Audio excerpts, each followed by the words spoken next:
అందరికీ నమస్కారం. ముఖ్యంగా మీడియా ముందుకు రావడానికి కారణం జగన్మోహన్ రెడ్డి అనుచరులు A2 A1 విజయసాయి రెడ్డి గారు వాళ్ళు మాట్లాడేది చూస్తే దెయ్యాలు వేదాలు వేధించినట్టు ఉంది.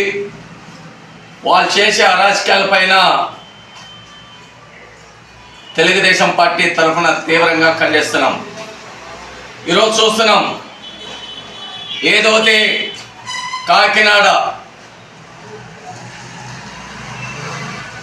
రేషన్ బియ్యం తరలింపులో వేల కోట్లు దోపిడీ జరిగింది. దానికి చంద్రశేఖర్ రెడ్డి గారు మరి వీరభద్ర రెడ్డి గారు వాళ్ళిద్దరు కూడా ప్రభుత్వ సొమ్ముని వేల కోట్లు దోసుకున్న ఘనత ఆనాడు 2019 నుంచి 2024 వరకు ఈ దోపిడీ జరిగింది.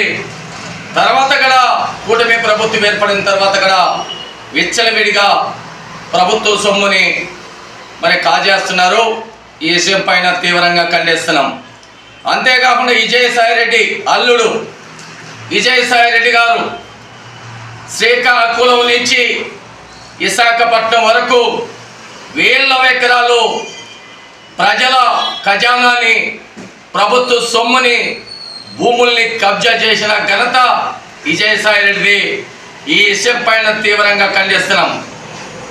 నిన్న విజయసాయి రెడ్డి మాట్లాడుతూ అంటే మా కూటమి ప్రభుత్వం అభివృద్ధిలో పరుగులు తీస్తున్నది, సంక్షేమానికి పెద్దపీట వేస్తున్నారు, నిరుద్యోగులకి ఉద్యోగ అవకాశాలు కల్పించడానికి యువ నాయకులు మంత్రివర్యులు లోకేష్ బాబు గారు విదేశాల నుంచి పెట్టుబడులు తెస్తూ పరిశ్రమలు ఏర్పాటు చేస్తూ ఏదైతే ఆయన ఆదేశాలు తప్పకుండా పాదయాత్రలో నిరుద్యోగులకి ఉపాధి కల్పిస్తా 20 లక్షల ఉద్యోగాల్ని కల్పించి నిరుద్యోగులుగా ఆదుకుంటారని చెప్పి ఈరోజు ముందుకు పోతుంటే ఈ యొక్క శాతగాన వైఎస్ఆర్ పార్టీ నాయకులు మరి మాట్లాడుతున్నారు.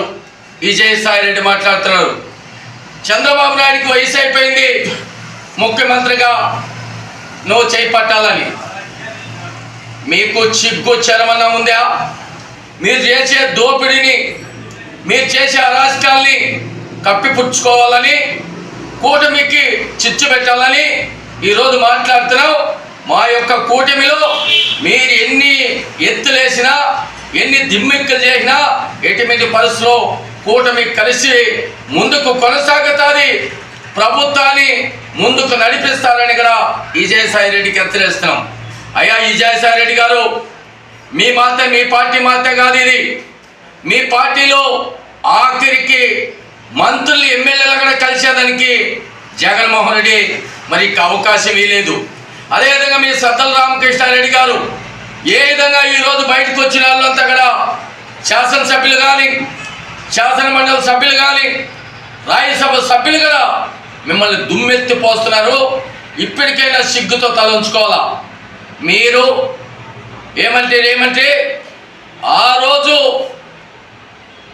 గౌరవనీయులు తెలుగుదేశం పార్టీ అప్పుడు అధ్యక్షులు, అప్పుడు శాసనసభ్యులు మరి గౌరవనీయులు కింజరాపు అచ్చెన్నాయుడు గారు మరి ఒక లెటరు ఆయన కార్మిక శాఖ మంత్రిగా ఉన్నప్పుడు క్యాబినెట్ గురించి ఒక లెటర్ పెడితే దీంట్లో అవినీతి జరిగిందని ఆఖరికి ఆయన 62 రోజులు ఆయన ఆరోగ్యం బాగలేకుండా ఆపరేషన్ సర్జరీ చేయించుకున్నా మరి బెడ్ కాస్తా ఉన్నా కూడా మీరు కచ్చపూర్ రాజకీయాలతో ఒక బీసీ నాయకుడిని అనేక రకాల ఇబ్బంది పెట్టి అరెస్ట్ చేశారు. ఒక లెటర్ ఇచ్చిన దానికి దేనికి మరి ఒక ప్రభుత్వానికి ఏ విధంగా నిధులు కావాలి, మనం ఏం చేయాల కార్మికగా ఉన్నప్పుడని ఆయన లెటర్ ఇస్తే మరి ఆయన అరెస్ట్ చేసి ఆ విధంగా చేశారు. కొల్లు రవీంద్ర గారు గౌరవనీయులు ఇప్పుడు మంత్రి, ఆనాడు ప్రతిపక్ష నాయకుడు బీసీ మరి రాష్ట్ర అధ్యక్షుల్ని ఒక ఫోన్ కాల్ ఎవరో పిఏ మాట్లాడితే ఎవరైనా నాకైనా ఇంకొకరికైనా ఫోన్ చేస్తారు. దాన్ని దృష్టిలో పెట్టుకొని ఆ పేర్లు నానేని పనికిరాని మన ఎదవలో ఆ రోజు అక్రమంగా అరెస్ట్ చేసి మరి 50 రోజులు మరి కొల్లు రవీంద్ర గారిని అరెస్ట్ చేసి జైల్లో పెట్టారు. అంతెందుకు మా నాయకుడు, అప్పుడు ప్రతిపక్ష నాయకుడు, ఇప్పుడు మా ముఖ్యమంత్రి నారా చంద్రబాబు నాయుడిని ఫైబర్ నెట్లో అవకతవకలు జరిగినాయని మరి ఏ విధంగా ఆయన్ని అరెస్ట్ చేసి దొంగ దొరికినాడు. దొరికిపోయిన అంబటి రాంబాబు కానీ, విజయసాయి రెడ్డి కానీ, అదే ఇప్పుడు ప్రతిపక్ష నాయకుడు 11 సీట్లకైనా జగన్మోహన్ రెడ్డి కానీ అనేక రకాలుగా మాట్లాడేది ఈరోజు వేల కోట్లు బయటకు వస్తున్నాయి. ఏ విధంగా మీరు లూటీ చేస్తున్నారు, ఏ విధంగా కబ్జా చేస్తున్నారు, ఏ విధంగా విద్యుత్ శాఖలో ఏ విధంగా మరి దోపిడీ జరిగింది, ఏ విధంగా ఈరోజు ఋషికొండని మరి గుండు కొట్టించి ప్రభుత్వ సొమ్ముని 500 కోట్లు ఎవడబ్బ సొమ్మని అక్కడ ప్యాలెస్లు కట్టారు. మీరు దొంగలు, మీరు కదా దొంగలని నిగ్గు తెలిసినారు కదా. మీరు ఈరోజు రాజకీయాలుగా మీరు అరుగులు కాదు, వెంటనే రాజీనామా చేసి చెంచలు కూడా జైలు పోవాలని కూడా మీడియా ద్వారా కూడా తెలియజేస్తున్నా. అసలు మీరు మనసులేనా? మానవత్వం ఉందా? చెయ్యి నేరాలకి అనేక రకాలుగా ఎంతో మంది వందల మందిని మరి జైళ్ళలో పెట్టారు. ఈరోజు మిమ్మల్ని ఇన్ని నెగ్గి తెలిసినాక ఇన్ని వేల కోట్లని లూటీ చేసిన తర్వాత మిమ్మల్ని ఏ జైల్లో పెట్టాలా? అండమాన్ జైల్లో పెట్టాలా? శ్రీహాల్ జైల్లో పెట్టాలా? ఎక్కడ పెట్టాలా? మిమ్మల్ని ప్రజలంతా గుర్తించాలా? అవినీతి పనులు ఈ రాష్ట్రంలో రాజకీయాలలో ఉండడానికి అవకాశం లేదు. ఈ రాష్ట్రంలో అవినీతి లేని రాజకీయాలు అవసరం కాబట్టి ఈ జగన్మోహన్ రెడ్డి అనే ఒక వ్యక్తి చూసాం. ఒక నెల 2 నెలల నుంచి మొన్న 10 రోజుల వరకు సొంత చెల్లికి తల్లికి న్యాయం చేయలేని ఒక మాజీ ముఖ్యమంత్రి ఈ రాష్ట్రంలో రాజకీయ నాయకుడు అవసరమా? అటువంటి వాళ్ళు ఈ రాష్ట్రంలో ఉండాలా? ఈ రాష్ట్రంలో వాళ్ళు ఉండడానికి అరుగులేనా? వాళ్ళు ఎక్కడ పెట్టాలి? 11 షార్ట్ షీట్లు ఉన్నాయి, మొత్తం కలిపి 32 కేసులు ఉన్నాయి.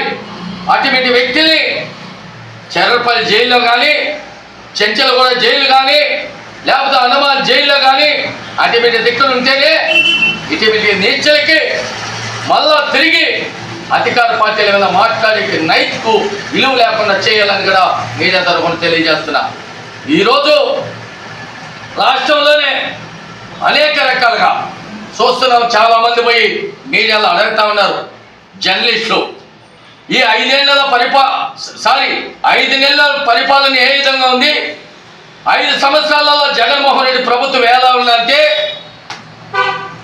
నక్కకు నాగలోకానికి అంత తేడా ఉందంటున్నాడు.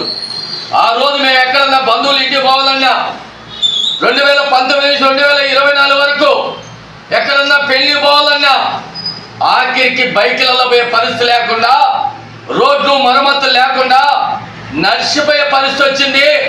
గతంలో ఒక 50 ఏళ్ళ ముందుగా ఉండేది. అటువంటి చరిత్ర 5 ఏళ్లలో జగన్మోహన్ రెడ్డి ఈ రాష్ట్రాన్ని సర్వనాశనం చేసినాడు.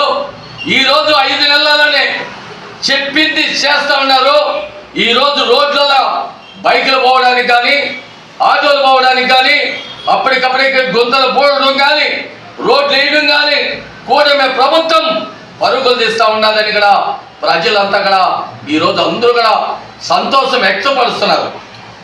మరి ఇప్పటికైనా మీకు సిగ్గు అనిపించలేదా? పోలవరాన్ని 5 సంవత్సరాలలో ఒక బెట్టింగ్ ఆడి శాతగానికి యదవ్కు ఇరిగేషన్ మినిస్టర్ ఇచ్చారు. ఎవరికి? అనిల్ కుమార్ యాదవ్ క్రికెట్ బెట్టింగ్ ఆడేవారికి. అతనికి ఇరిగేషన్ గురించి తెలుసా? మరి తిరిగి క్లబ్ డ్యాన్సులు, జబర్దస్త్ డ్యాన్సులు, భోగిమంటల్లో డ్యాన్సులు,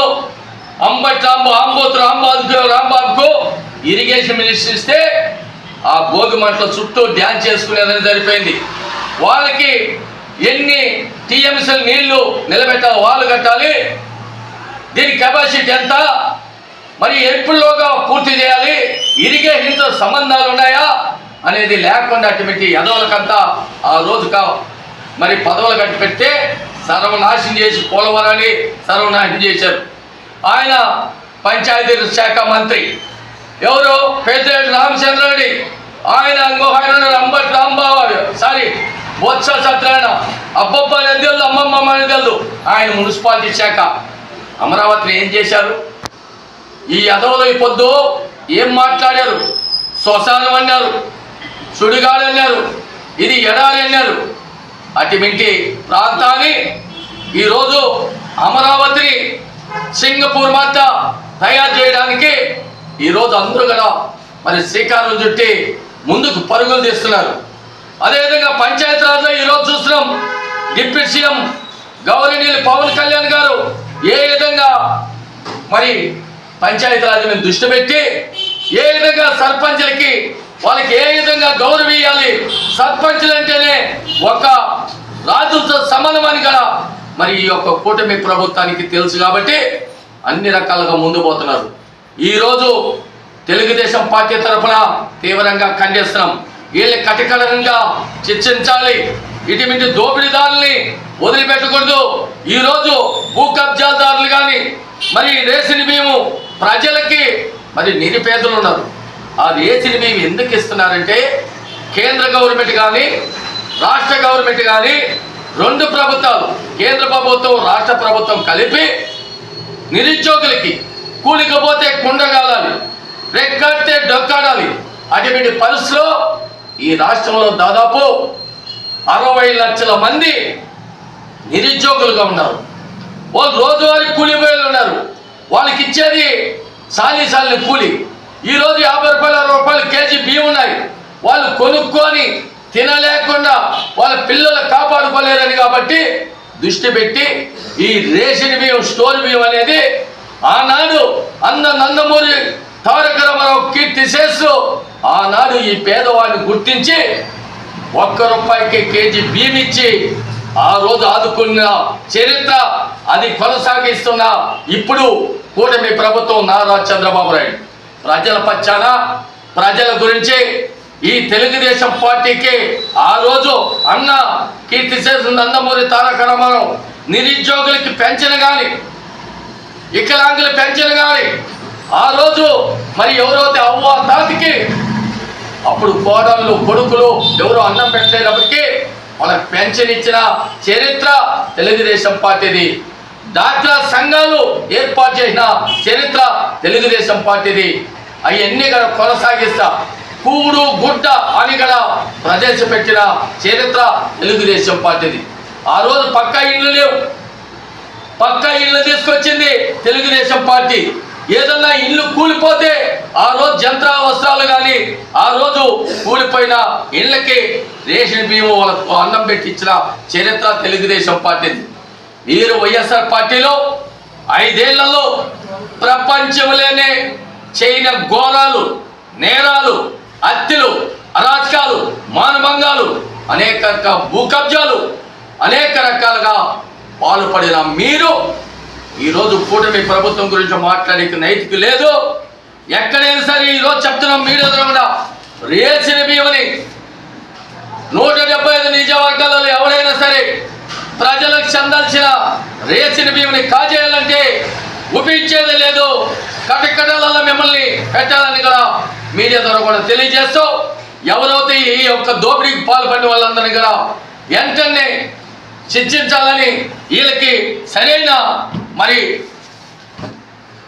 వాళ్ళకి ఫైన్ కలిసి దీని మీద చర్యలు తీసుకోవాలని కూడా మీడియా ద్వారా కూడా మరి మేము ప్రభుత్వం నుంచి వాళ్ళ యొక్క హత్యల్ని, అరాచకాలని ఆపాలి, ఈ భూ కబ్జాదారులందరినీ కూడా ఇచ్చేయాలని, ముఖ్యంగా ఈ రేషన్ బియ్యంని దోపిడీ చేసిన వాళ్ళని కటకటాలకి శిక్షించి విజయసాయి రెడ్డిని మరి యొక్క ఇవన్నీ కదా లోతుగా అన్ని స్కిప్ చేసి వాళ్ళ అల్లుడిని విజయసాయి రెడ్డిని వెంటనే అరెస్ట్ చేయాలని కూడా ప్రభుత్వాన్ని మీద మేము మరి హోంశాఖకు తెలియజేస్తున్నాం.